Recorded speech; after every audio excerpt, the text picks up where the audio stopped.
ونستعينه ونستغفره ونعوذ بالله من شرور أنفسنا ومن سيئات أعمالنا من يهده الله فلا مضل له ومن يضلل فلا هادي له أشهد أن لا إله إلا الله وحده لا شريك له وأشهد أن محمدا عبده ورسوله اللهم همنا رشدنا وعذنا من شر نفسنا ربي زدنا علما نافعا وارزقنا فهمه اللهم فهم النبيين وحفظ المرسلين وإلهام الملائكة المقربين برحمتك يا أرحم الراحمين سبحانك لا علم لنا إلا ما علمتنا إنك أنت العليم الحكيم ولا حول ولا قوة إلا بالله العلي العظيم أما بعد Alhamdulillah. Pertamanya kita syukur pada Allah Subhanahu wa taala di atas kesempatan yang Allah izinkan kepada kita pada malam ini, iaitu sama-sama kita berada di dalam rumah Allah dan juga di dalam majlis ilmu. Mudah-mudahanlah Allah Subhanahu wa taala akan terus melimpahkan kebaikan demi kebaikan kepada kita, kerahmatan, ketenangan dan juga keberkatan dalam kehidupan kita. Dan ini berdasarkan daripada sepotong hadis daripada Nabi sallallahu alaihi wasallam. Baginda Nabi menyebutkan, "May yuridillahu bihi khairan yufaqihu fid din." Siapa yang Allah Taala memilih daripada kalangan hamba-Nya untuk diberikan khairan, iaitu kebaikan dunia dan kebaikan di hari akhirat, tandanya kata Nabi sallallahu alaihi wasallam, yufaqihu fid din, iaitu Allah Ta'ala akan memberikan kefahaman agama kepada hamba tersebut. Jadi salah satu cara sebelum kita memperolehi kebaikan dunia dan kebaikan hari akhirat, tidak lain dan tidak bukan Allah memberikan kita kefahaman agama. Dan kefahaman agama ni hanya dapat diperolehi iaitu dengan kita menghadiri majlis-majlis ilmu. Jadi mudah-mudahanlah kesempatan kita berada dalam majlis ilmu pada malam ini, kita berdoa kepada Allah Subhanahu wa taala dan bersangka baik dengan Allah. Mudah-mudahan Allah Taala sedang memilih kita untuk diberikan kepada kita kebaikan dunia dan kebaikan di hari akhirat. Kebaikan dunia ni artinya Allah menginginkan memberikan kepada kita kelapangan jiwa, ketenangan fikiran, keluasan rezeki, diberikan jodoh, pasangan dan anak-anak yang soleh dan solehah, dan segala macam kenikmatan-kenikmatan dan kebaikan di dunia ini. Manakala kebaikan di hari akhirat tidak lain dan tidak bukan Allah nak melepaskan kita daripada azab kubur dan azab di yaumul mahsyar, dan Allah menginginkan untuk memasukkan kita ke dalam syurga-Nya. Jadi mudah-mudahan dengan ilmu yang kita dapat pada malam ini membimbing hati-hati kita dengan taufik dan hidayah daripada Allah, seterusnya menerangi jalan-jalan kehidupan dunia ini dengan cahaya ilmu, sehinggalah kita kembali kepada Allah di negeri akhirat dalam keadaan Allah mengampuni dosa-dosa kita dan Allah meredai segala amalan-amalan kita, insya-Allah. Amin amin ya rabbal alamin. Baik tuan-tuan, puan-puan, ibu-ibu, ayah yang dirahmati oleh Allah Subhanahu wa taala, insya-Allah untuk malam ini kita baca satu hadis daripada Nabi sallallahu alaihi wasallam, dan hadis ini berada dalam kategori hadis qudsi. Apa beza hadis dan hadis qudsi? Hadis qudsi iaitu maknanya datang daripada Allah, merupakan firman Allah, namun lafaznya disebutkan oleh baginda Nabi sallallahu alaihi wasallam. Berbeza dengan hadis iaitu makna dan lafaz datang daripada Nabi sallallahu alaihi wasallam. Manakala kalau Al-Quran, makna dan lafaznya datang daripada Allah Ta'ala. Walaupun hadis qudsi ini adalah merupakan firman Allah, namun hadis-hadis qudsi ada beberapa darjat. Ada kalanya dia sahih, boleh jadi hasan, boleh jadi dhaif, dan boleh jadi matruk maupun maudhu'. Ini kategori hadis lah. Dan hadis qudsi ini walaupun firman Allah juga, namun dia tidak boleh dijadikan bacaan-bacaan kita di dalam salat. Dan membaca hadis qudsi tidaklah berpahala seperti mana kita membaca ayat-ayat daripada kitab Allah, iaitu Al-Quran. Baik, hari ini tuan-tuan kita baca satu hadis daripada Nabi sallallahu alaihi wasallam, dan hadis ini merupakan hadis sahih dalam riwayat Al-Imam Muslim dan juga diriwayatkan daripada Al-Imam Tirmizi, iaitu hadis diriwayatkan daripada Al-Mughirah bin Syu'bah radhiyallahu an, yang merupakan salah seorang daripada sahabat Nabi sallallahu alaihi wasallam. Dan di sisi Al-Imam Muslim, Al-Mughirah bin Syu'bah ni merupakan sebelum ataupun semasa peperangan Khandaq. Dan sepanjang pengislaman Al-Mughirah ni, kemuncak menonjolnya kepimpinan beliau adalah pada era zaman pemerintahan Amirul Mukminin Umar Al-Khattab. Umar Al-Khattab sentiasa kerap kali memilih Al-Mughirah ini setiap kali kalau Umar Al-Khattab membuka negeri ataupun daerah yang baru. Bila Umar Al-Khattab membuka Syam, maka selepas itu gubernurnya selalunya adalah Al-Mughirah. Bila Umar Al-Khattab membuka Parsi, maka dia punya gubernurnya adalah Al-Mughirah bin Syu'bah. Dan ketika mana Umar membuka Bahrain pun, maka dia punya gubernurnya ketika itu adalah Al-Mughirah bin Syu'bah. Kita boleh nampak Al-Mughirah ni seolah-olahnya macam bayang-bayang Umar Al-Khattab lah. Umar sentiasa percaya kepada Umar Al-Khattab, percaya kepada Al-Mughirah. Namun Al-Mughirah ni tuan-tuan, terpalitlah namanya dalam peristiwa pembunuhan Umar Khattab ketika mana Umar syahid di tangan seorang pembunuh, iaitu Abu Lu'lu'ah Al-Majusi. Maka terpalitlah nama Al-Mughirah. Kenapa? Sebab Abu Lu'lu'ah Al-Majusi ini merupakan orang Parsi, dan dia ini merupakan hamba kepada Al-Mughirah bin Syu'bah. Okay, jadi bila orang kata siapa Abu Lu'lu'ah, beliau adalah hamba kepada Al-Mughirah, automatik tuan-tuan orang akan sebut nama Al-Mughirah.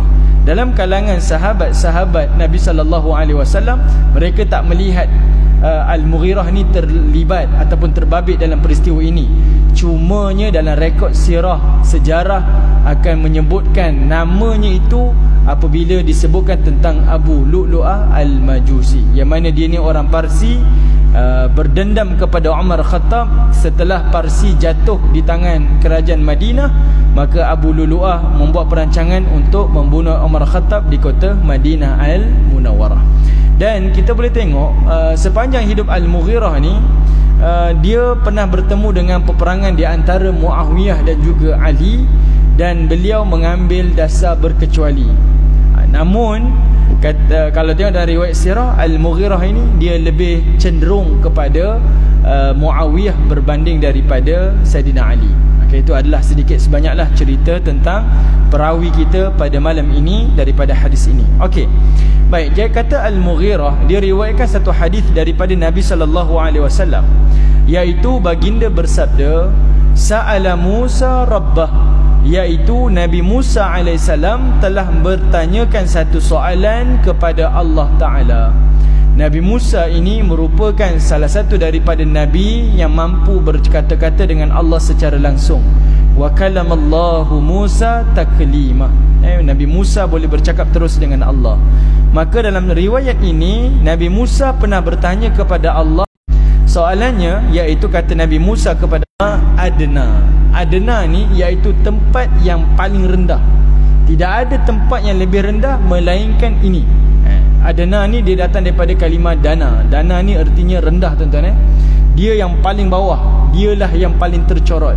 Itu dana ataupun adna. Sebab itu dunia dia datang daripada kalimah dana. Okey, dunia ini dia datang daripada kalimah dana, iaitu memberi maksud dunia ini adalah tempat yang paling hina dan tempat yang paling rendah. Tidak ada yang lebih rendah daripada dunia. Okay, dia datang daripada kalimah dana. Jadi Nabi Musa tanya, apakah kedudukan yang paling rendah di dalam syurga Allah? Ataupun dalam bahasa kita tuan-tuan, siapakah yang paling miskin di dalam syurga Allah? Setelah Allah Ta'ala kerap kali tuan-tuan menyebutkan syurga ini dipenuhi dengan limpahan kenikmatan, kekayaan dan kemewahan, maka mungkin Nabi Musa tertanya-tanya, kaya mana syurga ini? Apakah kedudukan yang paling rendah di dalam syurga? Sebab bila kita tahu minima kenikmatan tu, maka kita boleh jangkakan kenikmatan itu lebih daripada yang kita bayangkan. Okay, jadi Nabi Musa bila bertanya, apakah kedudukan yang paling miskin di dalam syurga Allah? Qala, maka Allah Ta'ala menjawab, huwa rajulun yaji'u ba'dama udkhila ahlul jannatil jannah. Kata Allah Subhanahu wa taala, orang yang mendatangi syurga setelah seluruh penghuni syurga masuk ke dalam syurga. Rupa-rupanya orang yang paling rendah kedudukannya, yang paling tercorot dan juga yang paling miskin dalam syurga Allah merupakan orang yang paling akhir masuk ke dalam syurga Allah. Jadi sifirnya mudah. Siapa yang paling akhir masuk syurga, dialah yang paling miskin dalam syurga Allah. Dan siapa yang paling kaya, yang paling awal masuk syurga, dialah yang paling kaya dan paling mulia di dalam syurga Allah.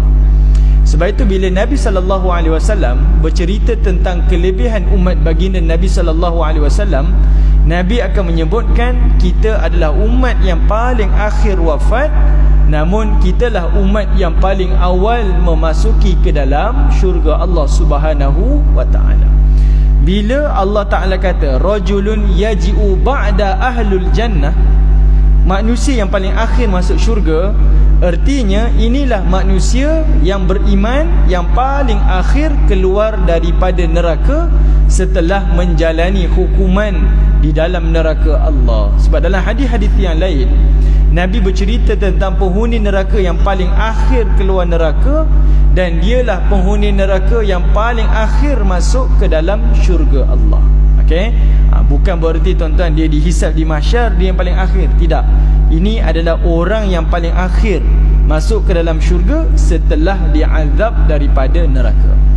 Jadinya tuan-tuan, kata Allah Ta'ala bercerita tuan-tuan, setelah manusia yang paling akhir ni masuk ke dalam syurga, fayuqalu lahu, maka Allah Ta'ala pun berfirman. Kata Allah Subhanahu wa ta'ala, udkhulil jannah. Allah menyebutkan dalam fi'lul amar tuan-tuan, kata perintah, iaitu Allah menyebutkan masuklah ke dalam syurga. Di sini menunjukkan kepada kita, walaupun orang yang paling akhir masuk syurga merupakan orang yang paling miskin di dalam syurga Allah, namun dia tetap yang paling mulia daripada penghuni dunia. Kenapa? Sebab dia mampu bercakap terus dan bercakap langsung dengan Allah Ta'ala. Kalau kita baca dalam surah Al-Mutaffifin, Allah Ta'ala menyebutkan kalla bal rana ala qulubihim.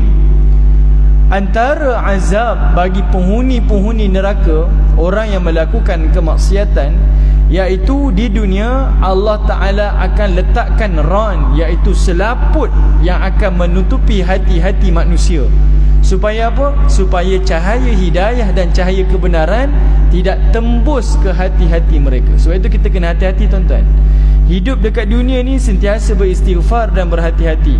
Sebab apa? Setiap dosa yang kita lakukan, Allah menyebutkan adanya ran. Allah meletakkan ran, ada selaput yang akan diletakkan di hati, yang akan menghalang manusia mendapat kebenaran dan mendapat hidayah daripada Allah.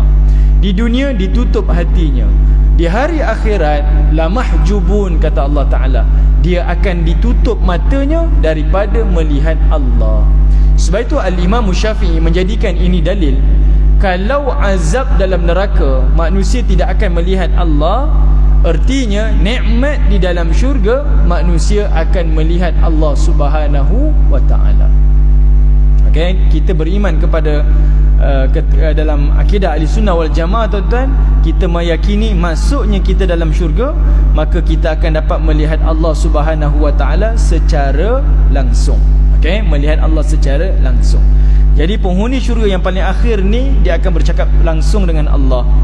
Bila Allah kata udkhulil jannah, masuklah ke dalam syurga Allah, fayaqulu, maka lelaki ini pun berkata, dia pun menjawab, ayy rab kaif wa qad nazala an-nasu manazilahum wa akhadhu akhadhatihim. Dia bertanya kepada Allah, ayy rab, wahai Allah, kaif, macam mana saya nak masuk ke dalam syurgamu?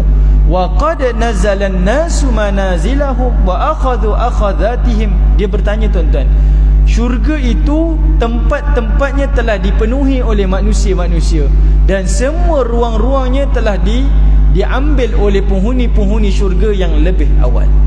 Macam mana saya nak masuk ya Allah, sedangkan syurga ini telah penuh dan telah sesak? Yang ini tuan-tuan adalah jawapan kepada penghuni syurga. Dan dia adalah common sense lah. Dia orang yang paling akhir, dan dia tengok daripada jauh, dia kata syurga tak boleh masuk dah.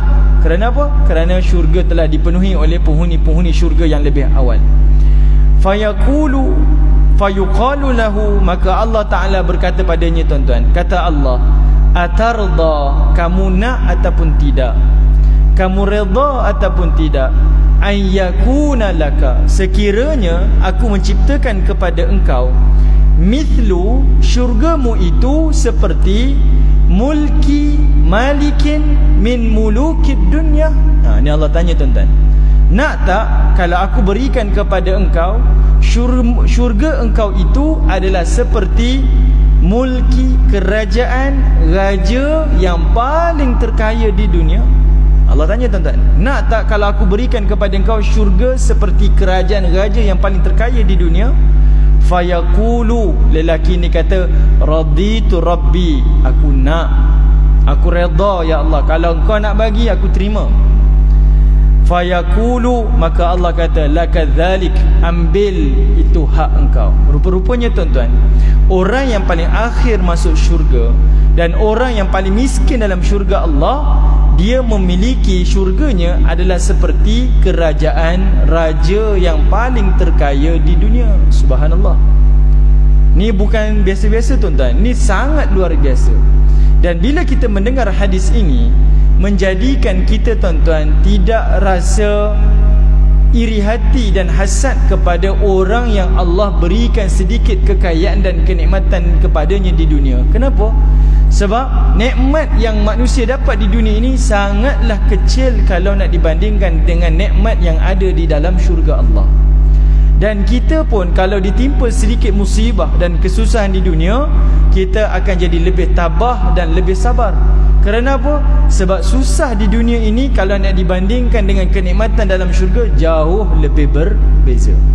Sebab itu dalam satu hadis yang dhaif, tuan-tuan, yang tuan-tuan selalu dengar, hadis yang masyhur, bila mana didengarkan kepada kita, kata Nabi SAW, man qara'a suratul waqi'ah kullu laylah, siapa yang membaca surah Al-Waqi'ah setiap malam, lam tusibhu faqatan abada, dia tidak akan ditimpa musibah, kesempitan, kefakiran dan kesusahan selama-lamanya.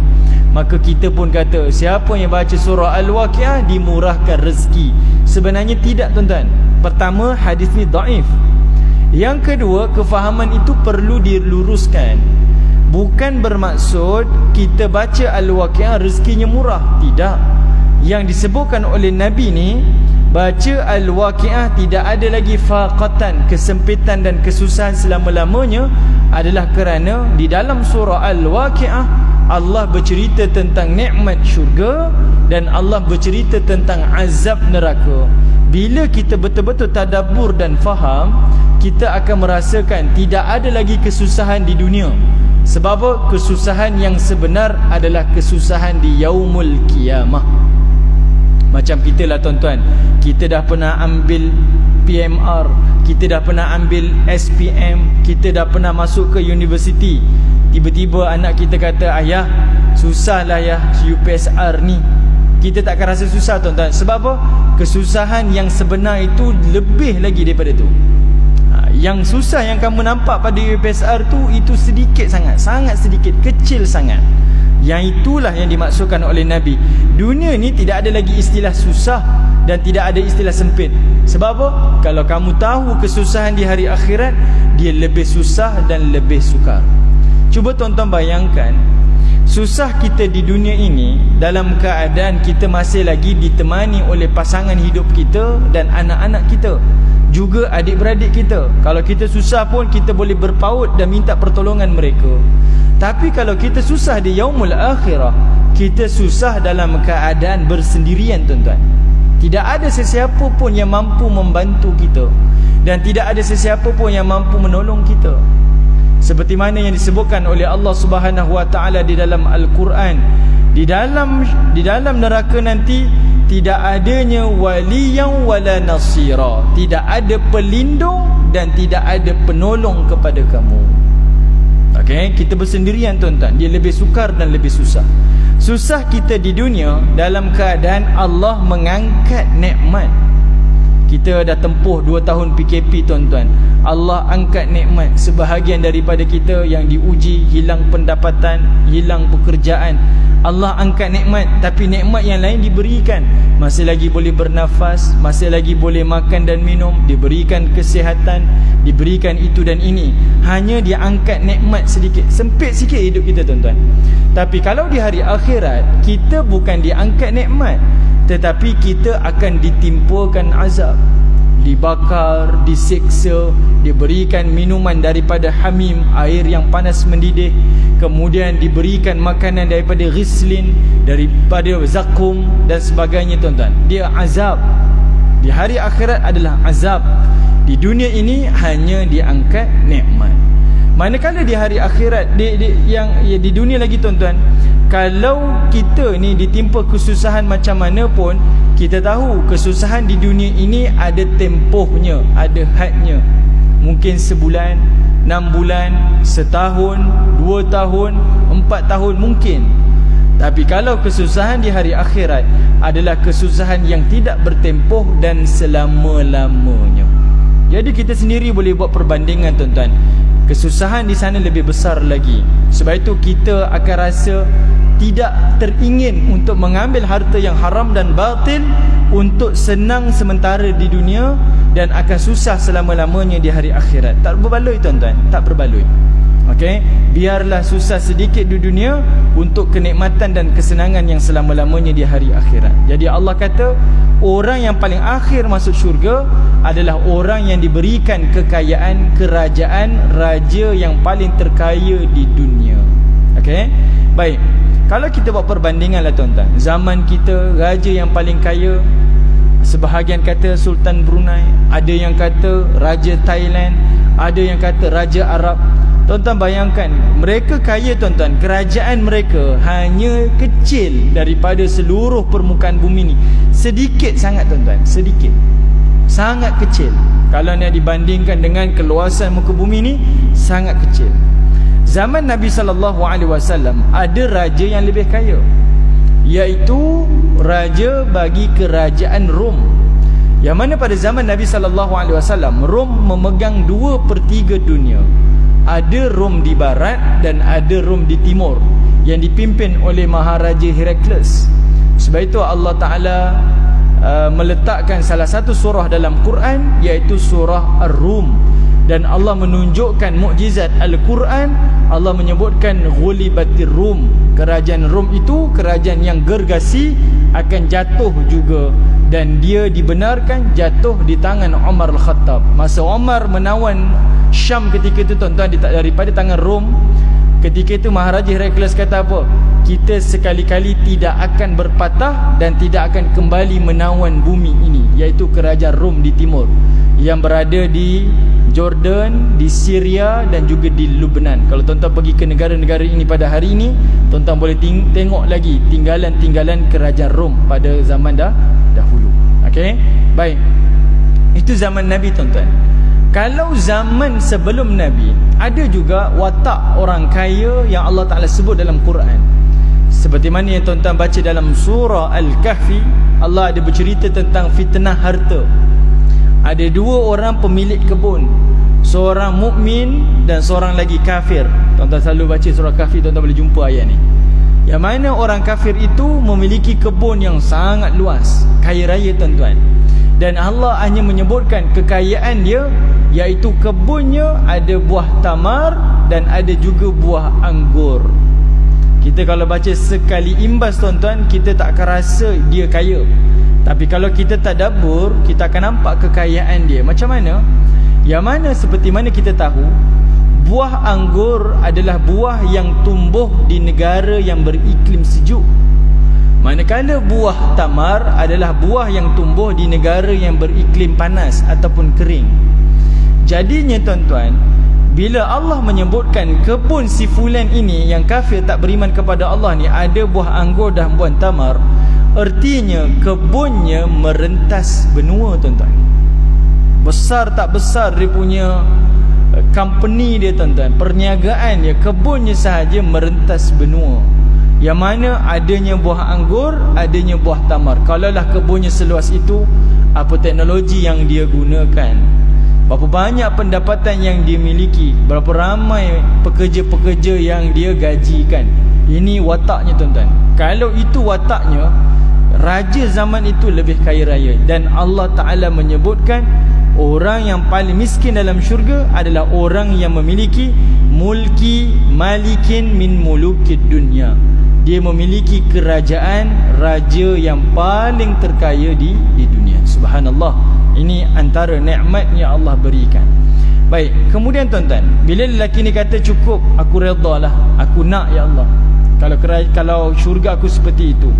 Dan Allah kata lakadzalik, ambil, itu adalah milik engkau. Dan kata Nabi SAW, Allah pun berfirman, wa mithluhu wa mithluhu wa mithluhu wa mithluhu wa mithluhu. Allah mengulang 5 kali, tuan-tuan. Fayuqalu lahu faqala fil khamisah. Masa Allah Ta'ala sebut kali kelima wa mithluhu tu, lelaki ni pun kata, raditu rabbi, cukup ya Allah, aku nak dan aku redalah, puas dah ni. Okey, puas dah ni, cukup dah. Yang Allah Ta'ala sebut 5 kali wa mithluhu tu, tuan-tuan, merujuk kepada Allah memberikan kepadanya kerajaan raja yang terkaya di dunia, dan Allah tambah 5 kali ganda. Sebab itu Allah kata wa mithlu, aku tambah lagi, aku tambah lagi, aku tambah lagi, dan Allah ulang 5 kali ganda. Sampailah dia kata raditu rabbi, cukup ya Allah. Dan dia sebut ini dalam keadaan dia malu dan segan kepada Allah. Yalah, bila Allah kata masuk ke dalam syurga, dia kata syurga ni dah penuh dah, macam mana nak masuk? Lalu Allah Ta'ala kata, kalau aku berikan kau kerajaan seperti itu, nak tak? Dia pun kata nak. Dan ditambah 5 kali ganda kepadanya. Bila ditambahkan 5 kali ganda kepadanya, tuan-tuan, dia pun kata raditu rabbi, cukup ya Allah, malu dah ni, cukup dah.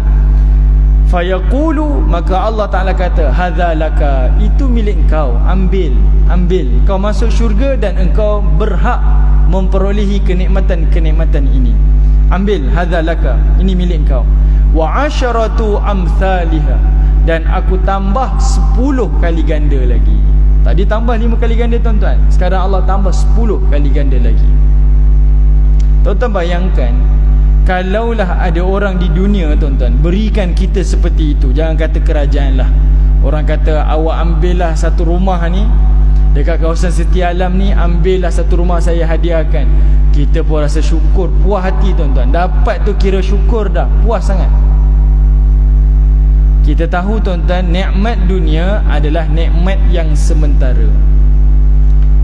Paling tidak, tuan-tuan, kita sampai satu masa kita sakit, dan satu masa nanti kita akan meninggalkan dunia dan nikmat-nikmatnya. Tetapi, tuan-tuan, bila Allah menyebutkan yang si fulan di dalam syurga ini akan memiliki seperti ini adalah nikmat yang kekal abadi selama-lamanya. Beza, tuan-tuan, kalau di dunia boleh jadi kita hanya memiliki nikmat, tetapi kita tak menikmati nikmat. Berapa ramai, tuan-tuan, ada orang memiliki harta tapi dia tidak menikmati. Kerana apa? Boleh jadi kerana dia kesakitan, boleh jadi kerana dia keuzuran, boleh jadi kerana musibah-musibah yang kita tak tahu. Dia ada rumah 5 buah rumah, tuan-tuan, 10 buah rumah dia ada, tanah berekar-ekar. Yang dia dapat, yang dia gunakan hanya satu rumah sahaja. Betul? Kaya mana pun kita, tuan-tuan, kita tak dapat duduk semua rumah, hanya satu rumah. Kita hanya memiliki tetapi tidak menikmati. Kereta banyak sekalipun, tuan-tuan, yang kita guna satu je, kan? Kaya mana pun kita, tuan-tuan, makannya tetap sepinggan. Boleh jadi kadang-kadang kalau ditimpa musibah, ajak makan ini tak boleh, saya gaut. Makan ini saya tak boleh, kencing manis. Makan ini tak boleh, darah tinggi. Semua pakat tak boleh makan, tuan-tuan. Ada duit tak boleh makan. Yang boleh makan apa? Saya boleh makan ubat je lah. Tak boleh, tuan-tuan. Dan itu hakikat dunia. Berbanding kita berada di hari akhirat, yang Allah berikan itu, kita tidak sekadar memiliki, namun kita menikmati yang Allah kurniakan. dan dia akan menikmati selama-lamanya, tidak ada tempoh dan tidak ada had. Inilah kenikmatan tuan-tuan. Dan Allah Ta'ala sebut dalam banyak ayat-ayat Quran tuan-tuan, nikmat syurga ni dia tidak sekadar nikmat material, tetapi nikmatnya itu antaranya Allah tak mengizinkan satu mudarat pun kepada penghuni syurga. Apa dia? Antaranya kata Allah, la tasma'una fiha lagwan wala ta'thima. Dalam syurga tidak ada kedengaran perkataan yang lagwa, yang sia-sia, wala ta'thima, dan tidak ada perkataan yang mendatangkan dosa. Maksudnya perkataan yang menyakitkan telinga dan menyakitkan hati tak ada tuan-tuan. Kalau kita di dunia banyak harta tuan-tuan, berkoyan-koyan lah, namun ada orang tak suka kita, mengata kita, hati kita kecil. Kecil hati kita tuan-tuan, sempit hati kita ni. Sebab apa? Ada orang tak suka, ada orang mengata dan sebagainya. Tetapi berbeza di dalam syurga Allah, sampai tahap tu Allah pelihara penghuni-penghuni syurga. Allah tak izinkan disentuh kepadanya ucapan-ucapan ataupun perkataan-perkataan yang menyakitkan telinga dan menyakitkan hati-hati penghuni-penghuni syurga Allah. Okey, baik tuan-tuan yang dirahmati oleh Allah, saya sentuh sikit tuan-tuan. Kalau tuan-tuan baca dalam surah Al-Waqi'ah, Allah Ta'ala sebut nikmat-nikmat awal bagi penghuni syurga. Apa nikmat awal tuan-tuan? Kata Allah Ta'ala, ala sururim maudunah muttaki'ina 'alaiha mutaqabilin yatufu 'alaihim wildanun mukhalladun. Kita berbincang tentang nikmat penghuni syurga yang paling tertinggi, yang dikenali sebagai al-muqarrabin. Ni dia ada dua tuan-tuan, al-muqarrabin dan satu lagi ashabul yamin. Kita cerita tentang nikmat yang paling atas. Allah kata nikmat yang paling awal mereka dapat, mereka akan duduk di atas satu surur yang maudunah, diperbuat daripada emas dan permata. Kita dengar pun tuan-tuan, kita tak boleh bayangkan dah. Kerusi itu diperbuat daripada emas dan permata. Kemudian pula dia ada muttaqiin, dia ada ittika. Ittika ni iaitu macam kerusi malas tuan-tuan, kerusi yang khusus untuk bersandar saja. Dia ada kerusi duduk, dia ada kerusi bersandar, dan dia ada tempat pembaringan. Kalau tempat baring tu Allah gunakan kalimah furush, iaitu datang daripada kalimah firash. Semuanya berbeza-beza tuan-tuan. Dan kalau Allah kata ittika, ittika ni dia macam kalau di Mesir tu dia ada Kilopatra tu, dia yang raja tu tuan-tuan baring, yang tempat sandar tu 45 darjah tu, sambil dia makan anggur tu, itu khusus untuk dia. Okey. Dan dia punya material dalaman, yang kata Allah, dia perbuat batainuha min istabra. Dia punya material dia dibuat daripada istabra, iaitu sutera yang tebal dan sejuk. Tuan-tuan bayangkan kerusi saya duduk ni, mewah mana pun dalam dia mesti span dan plywood. Tapi tempat bersandar penghuni syurga, dia punya dalaman dia adalah sutera tebal. Sutera tuan-tuan, kalau dalamnya dah sutera, dia punya finishing dia kita tak tahu tuan-tuan, lebih lagi lah, lebih daripada jangkauan kita lah. Okay? Kemudian Allah kata apa? Yatufu alaihim wildanun mukhalladun. Sambil mereka duduk bersandar tu, adanya pelayan-pelayan yang yatuf, dalam keadaan bertawaf. Maksudnya ramai tuan-tuan. Seorang penghuni syurga dia ada ramai pelayan dia, tak tahulah ribuan mungkin, dalam keadaan bertawaf tuan-tuan, bukan tengah duduk, tetapi dalam keadaan tawaf. Tawaf. Dan dia ni kata Allah mukhalladun, kekal selama-lamanya, tak ada tempoh pencin tuan-tuan. Dia memang akan berkhidmat untuk penghuni-penghuni syurga. Tiga nikmat yang awal Allah sebut ni tuan-tuan, secara zahir dan literalnya kita fahamlah ini nikmat. Ada kerusi, ada tempat sandar, ada pelayan-pelayan, kita nampak nikmat itu. Kita dengar pun seorang penghuni syurga, pelayannya ribuan pun kita dah tak boleh bayang, hebat. Tetapi sebenarnya yang lebih besar Allah nak sebut, nikmat bagi penghuni syurga yang paling awal yang Allah berikan nanti adalah nikmat kerehatan. Kerana apa? Sebab penghuni syurga di dunia ini adalah mereka yang bekerja keras melakukan amal soleh kepada Allah. Orang lain tidur, kita bangkit 4 pagi 5 pagi untuk berqiyamul lail, bermunajat, meminta keampunan, berzikir, mengingati Allah Ta'ala. Orang lain masih lagi tidur, kita dah keluar daripada rumah kita tuan-tuan, kesejukan pagi-pagi itu untuk menunaikan solat subuh berjamaah. Kemudian orang pergi kerja, kita pun pergi kerja. Orang lain pergi kerja dalam keadaan culas, kejap-kejap makan, kejap-kejap minum, kejap-kejap buat itu dan ini. Kita kerja dengan sepenuh perhatian dan berhati-hati. Sebab apa? Di situ adanya hak-hak majikan yang perlu kita tunaikan. Habis kerja kepenatan tuan-tuan, orang lain pulang, kita sambung lagi, mungkin kerana nak mencukupkan nafkah. Kita sambung jadi rider lah, bekerja sambilan dan sebagainya. Kemudian orang dah sampai rumah, dah berehat-rehat, kita pula berada di masjid dengan solat maghrib jamaah. Kemudian adanya kuliah maghrib, sampailah solat isyak jamaah seperti mana tuan-tuan lakukan pada malam ni. Kalau ikutkan kita bawa balik kerja tuan-tuan, orang lain dah duduk rumah dah tengok TV dah tuan-tuan, kita masih lagi di dalam rumah Allah. Penat, sangat penat. Kan malam nanti tuan-tuan, orang lain dah tidur, kita baru pulang ke rumah, barulah nak berjumpa dengan anak-anak, baru nak tengok homework anak-anak. Dan esok kita ulang lagi sekali perbuatan yang sama secara rutin. Ni orang mukmin tuan-tuan, kehidupannya adalah memenatkan. Sebab itu ganjaran dalam syurga adalah kerehatan. Okey, ganjaran dalam syurga adalah kerehatan.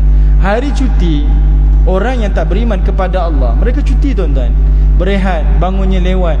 Tapi kita tak seperti itu. Hari cuti ke, hari kerja ke, hari sekolah ke, kita tetap bangun awal. Sebab apa? Kita bangun setiap pagi bukan kerana kerja kita.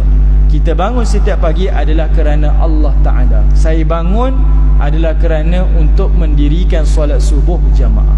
Sebab itu kita perlu pesan kepada anak-anak kita. Mungkin dulu kita dipesan, Along, Angah, adik, tidur awal malam ni. Sebab apa? Esok nak sekolah. Hari sekolah tidur awal, bangun awal tuan-tuan. Hari cuti tak bangun-bangun tuan-tuan.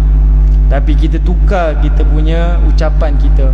Tidur awal malam ni, esok nak solat subuh jamaah. Percayalah, hari sekolah ke, hari kerja ke, hari cuti ke, anak mesti bangun awal. Sebab apa? Kita bangun bukan kerana dunia kita, kita bangun adalah kerana Tuhan kita. Okey? Yang inilah orang mukmin tuan-tuan. Hidupnya adalah dipenuhi dengan macam-macam pekerjaan tuan-tuan yang memenatkan, namun ganjaran yang besar menanti kepada kita di hari akhirat, iaitu kerehatan yang sebenar-benarnya. Baik, bila Allah tambah 10 kali ganda tuan-tuan, walaka mashtahat nafsuk waladat 'ainuk, kata Allah Subhanahu wa taala, dan kamu mintalah apa yang kamu idamkan, aku akan tunaikan. Waladzat 'ainuk, dan minta apa yang paling indah di matamu, aku akan tunaikan. Artinya pemberian daripada Allah yang paling utama, iaitu kerajaan raja yang paling terkaya di dunia itu berganda-ganda tuan-tuan. Dan bonusnya, kamu minta apa sahaja aku tunaikan, dan apa yang kamu idamkan, kamu minta aku tunaikan. Itu berbeza tuan-tuan. Kalau kita di dunia jumpalah dengan seorang jutawan, dia kata apa? Encik mintalah apa saja saya tunaikan. Itu pun kira syukur tuan-tuan. Syukur. Kira syukurlah apa yang kita nak ditunaikan. Sekarang tuan-tuan, di syurga Allah itu adalah sampingan. Okey, itu adalah sampingan. Disebut dalam satu hadis yang lain tuan-tuan, Nabi SAW bercerita, bila seorang penghuni neraka keluar daripada neraka, dia dikeluarkan daripada neraka, namun wajahnya masih lagi menghala ke arah neraka Allah. Maka si fulan ni pun berdoa. Dia kata, wahai Allah, tolong palingkan wajah aku daripada melihat neraka. Dia dah keluar neraka tuan-tuan, tapi wajahnya masih lagi menghala ke neraka. Diminta Allah alihkan. Kerana apa? Melihat neraka adalah azab. Seperti mana kita di dunia tuan-tuan, kita tengok ada satu kemalangan jiwa depan mata kita, kita nampak orang tu kemalangan dan mati di tempat kejadian tuan-tuan. Kita yang menonton ni, automatik kita akan alihkan kenderaan. Sebab apa? Melihat kesakitan adalah kesakitan, melihat azab adalah azab. Betul? Tidak ada manusia dekat atas muka bumi tuan-tuan, tengok orang aksiden dia pun tengok dengan rasa suka. Tak ada. Dia mesti tengok dalam keadaan ngeri dan ketakutan, dan dia akan alihkan pandangan. Jadi seperti itulah penghuni neraka Allah Subhanahu wa taala. Lalu Allah Ta'ala perkenankan, lalu dia alihkan pandangannya, terus menghala ke arah syurga Allah. dan dia minta kepada Allah agar didekatkan kedudukannya daripada pintu neraka tu menuju ke pintu syurga. Lalu Allah mustajabkan, dia pun duduk di depan pintu syurga dan dia terus berdoa kepada Allah supaya dimasukkan ke dalam syurga, tuan-tuan. Kerana apa? Dia dengar macam-macam bunyi ketawa, kegembiraan di dalam syurga, wangian-wangian dalam syurga. Diminta Allah izinkan, Allah perkenankan, sampailah dia masuk dalam syurga. Dan Allah tawarkan kepadanya, minta apa yang kamu inginkan, aku tunaikan. Lalu dia minta, tuan-tuan, saya nak itu, saya nak ini, saya nak itu, saya nak ini. Apa yang dia pernah idamkan di dunia, dia minta supaya ada di dalam syurga Allah. Semuanya Allah mustajab, tidak ada satu pun Allah tolak. Sampailah dia kata, raditu rabbi, cukup, dah tak ada dah, habis dah saya minta. Lalu kata Nabi SAW, Allah mengingatkan pula, nikmat yang ini tak nak ke? Yang ini tak nak ke? Yang ini tak nak ke? Disebut-sebut lagi, tuan-tuan. Allah Ta'ala ingatkan. Dan dia kata, oh, saya nak, dan saya nak. Dia minta lagi, tuan-tuan. Dia minta. Sampailah dia puas dan dia kata, raditu rabbi, cukup ya Allah, cukup. Bila dia kata macam tu, tuan-tuan, Allah mengatakan, lakadzalik wa asyaratu amthalih, semua itu milik engkau dan aku tambah semua itu 10 kali ganda. Dan lelaki ni, tuan-tuan, bila dia masuk dalam syurganya dan dia menikmati apa yang dia miliki, dia kata apa? Ma'u'tiya ahadun illa ma'u'titu, iaitu dia menyebutkan ma'u'tiya ahadun mithlu ma'u'titu, tidak ada orang sebelum aku yang menerima kenikmatan-kenikmatan ini melainkan aku sahaja. Dalam bahasa Piramli, tuan-tuan, dia kata apa? Ini dunia ana yang punya, tuan-tuan. Dia rasa dialah yang paling beruntung sebab memiliki nikmat tersebut. Tapi sebenarnya kalau dia tahu hakikat, dialah orang yang paling miskin di dalam syurga Allah. Dialah orang yang paling miskin di dalam syurga Allah. Inilah hadis yang kita dengar, dan inilah hadis yang sahabat-sahabat dengar, tuan-tuan, sampai mereka sanggup tinggalkan kehidupan dan kekayaan mereka adalah kerana untuk mendapatkan redha dan pengampunan Allah. Kita dengar cerita sahabat Nabi pergi hijrah, tinggal apa yang mereka ada, tuan-tuan, tinggalkan keluarga mereka yang musyrik, hanya pergi ke Madinah yang tak dijanjikan apa-apa oleh Nabi. Nabi tak janji kehidupan yang senang. Bahkan pergi Madinah mereka berperang pula, tuan-tuan. Tapi yang Nabi janjikan adalah syurga yang mereka tak nampak dan tak lihat. Dan inilah salah satu daripada hadis-hadis Nabi SAW yang Nabi dengar. Dan sahabat redha dengan apa yang disebutkan oleh Nabi. Mereka sanggup buat apa sahaja demi kerana Allah Ta'ala. Dan Allah Ta'ala sebut dalam surah At-Taubah pada ayat yang ke-100, Allah menjamin as-sabiqunal awwalun minal muhajirin wal ansar. Inilah kelompok yang tak pernah sampai ke syurga, tapi Allah jamin syurga untuk mereka. Dan kita sepatutnya ambil teladan dan pengajaran daripada mereka. Tak ada orang dekat atas muka bumi ni boleh kata saya di pihak yang benar, ikutlah saya. Tak boleh, tuan-tuan. Tak ada orang yang pernah dijamin syurga melainkan sahabat Nabi as-sabiqunal awwalun. Tuan-tuan boleh buka dalam surah At-Taubah, tuan-tuan tengok ayat yang ke-100. Itulah kelompok yang Allah jamin sebagai penghuni syurga, sedangkan mereka tak sampai ke syurga Allah. Jadi satu kewajipan kepada kita untuk tengok balik apa cerita-cerita kehidupan mereka sampai mereka dijamin seperti itu. Mudah-mudahan, tuan-tuan, hadis ni tak habis di sini. Kalau ada kesempatan kita akan sambung lagi, insya-Allah pada kesempatan yang lain. Mudah-mudahan ada manfaat daripada hadis ini. Moga-moga menjadi motivasi kepada kita untuk terus melakukan amal soleh dan terus beribadah kepada Allah seikhlas-ikhlasnya, dan semoga Allah terima amalan kita, insya-Allah. Wallahu taala a'lam. Assalamualaikum warahmatullahi wabarakatuh.